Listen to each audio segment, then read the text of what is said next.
Mariam se levait chaque matin avant le chant du premier coq. Dans le petit appartement qu'elle partageait avec Idriss, tout respirait la fatigue et le manque. Les murs écaillés laissaient passer le froid. Le sol craquait sous ses pas nus.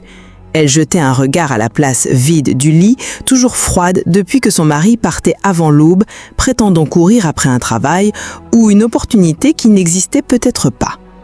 Dans la cuisine, elle préparait un café dilué et s'adossait au mur, fixant par la fenêtre l'affiche géante de l'autre côté de la rue qui proclamait « Rêve grand ». Autrefois, ces mots l'avaient fait sourire, lui rappelant les promesses d'avenir qu'elle partageait avec Idriss. Aujourd'hui, il sonnait comme une plaisanterie cruelle.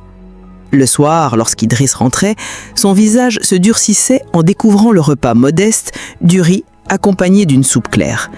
Mariam l'apaisait, rappelant que leur force résidait dans leur union, qu'ils avaient toujours survécu ensemble au pire moment. Mais Idriss ne voyait plus cela. Ses yeux brillaient d'une insatisfaction grandissante. Pour lui, la pauvreté n'était plus un combat, mais une prison. Petite pause dans le récit. Depuis quel pays regardez-vous cette vidéo? Dites-le nous en commentaire. Et si vous souhaitez me motiver à raconter plus d'histoires captivantes, aimez la vidéo et abonnez-vous. Allez, on reprend l'histoire. À la boulangerie de quartier, Mariam passait de longues heures debout derrière le comptoir. Ses mains pétrissaient, emballaient, nettoyaient sans relâche. Chaque sourire offert à un client était une prière silencieuse pour un peu plus de stabilité. Un soir, elle retrouva Idriss assis à la table, vêtu d'une chemise impeccable qu'elle n'avait jamais vue. Le tissu lui donnait une allure étrangère. Lorsqu'elle lui demanda où il allait, il répondit qu'il devait rencontrer Aïcha, une jeune femme issue d'une famille influente, ainsi que son père, un homme riche dans le domaine immobilier. Mariam sentit un frisson glacé lui traverser le corps. Derrière les mots anodins, elle percevait une distance nouvelle. Pourtant, elle choisit de croire qu'il s'agissait d'une chance, peut-être le début d'une nouvelle vie. Son cœur suppliait que cette rencontre devienne l'étincelle qui rallumerait leur avenir. Les jours suivants, Idriss se faisait rare. Les repas s'éteignaient dans un silence lourd. Ses regards se perdaient ailleurs. Mariam, de son côté, travaillait plus que jamais, économisait chaque pièce, renonçait même à ses repas pour tenir le foyer debout. Elle vendait en ligne quelques habits usés, convaincue que son sacrifice redonnerait à son mari le goût de rester. Un soir, il lui annonça froidement que la famille d'Aïcha lui avait offert un emploi bien payé, mais qu'il le croyait célibataire. Pour lui, c'était l'occasion d'une nouvelle vie. Pour elle, ce fut le coup de grâce. Idriss commença à faire ses valises sous ses yeux implorants. Mariam s'effondra sur le sol, les larmes brouillant sa vue. Le lendemain matin, le placard était vide, l'alliance abandonnée sur la table, accompagnée d'un mot sec. Elle resta seule, le souffle brisé. Les semaines qui suivirent n'étaient qu'errance. Mariam se rendait au travail comme une automate, se réfugiait dans la solitude de l'appartement désert et trouvait un peu de réconfort auprès de Salima, son amie de la boulangerie. Puis un matin, une enveloppe tomba dans sa boîte aux lettres. Ses mains tremblaient en découvrant l'invitation dorée. Idriss Khan épouserait Aïcha Diallo. La date était fixée à moins d'un mois après son départ. Mariam sentit sa poitrine se déchirer une nouvelle fois. Salima, indignée, lui jura qu'elle ne la laisserait pas seule. Mariam décida alors de se rendre au mariage, non pour raviver la douleur, mais pour affronter la vérité. Elle voulait voir de ses propres yeux ce qu'il était devenu et comprendre pourquoi il avait jeté leur vie aux oubliettes. Le matin du mariage, Salima apporta une robe bleu nuit, empruntée à une cousine. Simple mais élégante, elle donnait à Mariam une dignité nouvelle. Devant le miroir, pour la première fois depuis longtemps, elle ne se vit pas comme une femme abandonnée, mais comme une femme debout, digne malgré les blessures. La salle de mariage brillait de mille feux, les colonnes blanches se dressaient fièrement, les lustres faisaient danser la lumière sur les murs décorés de fleurs. Les invités se retournaient à son passage, leurs chuchotements coupant comme des lames. Certains murmuraient qu'elle devait être venue par désespoir. Mariam serra la main de Salima et avança sans fléchir. Aïcha entra au bras de son père, vêtue d'une robe blanche éclatante. Idriss, debout à l'autel, paraissait fier et sûr de lui. Mariam, le cœur battant, ne voyait plus l'homme qu'elle avait aimé, mais un étranger. Après les vœux et les applaudissements, M. Diallo prit le micro. Son ton ferme fit taire l'assemblée. Il expliqua qu'avant de donner sa bénédiction, il avait mené ses propres recherches. Ce qu'il avait découvert l'avait choqué. Idriss avait abandonné sa première épouse, Mariam, l'accusant d'être la cause de ses échecs alors qu'elle se saignait pour le soutenir. Un silence de plomb s'abattit. Tous les regards se tournèrent vers Mariam.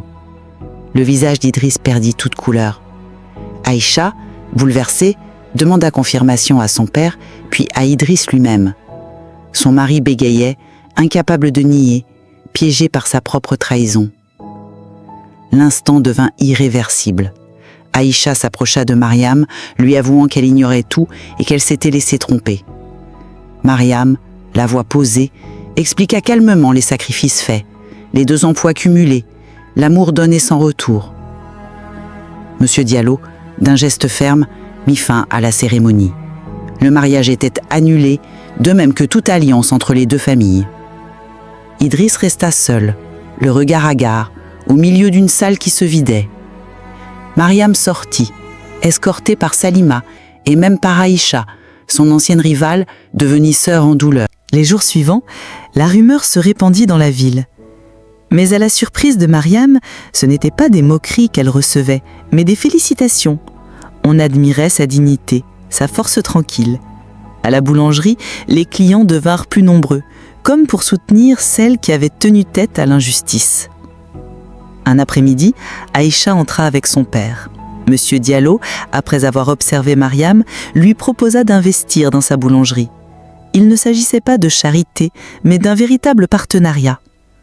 Il voyait en elle la ténacité et l'intégrité que l'argent ne peut acheter.